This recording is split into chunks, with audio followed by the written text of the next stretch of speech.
Hi everyone, in this video I will tell you how to enable the dual WhatsApp in OnePlus Nord CE4.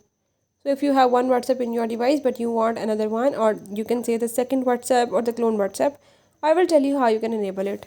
You have to watch complete video, follow all the steps, and if you are new to my channel, don't forget to subscribe. For further details, now let's move to the video.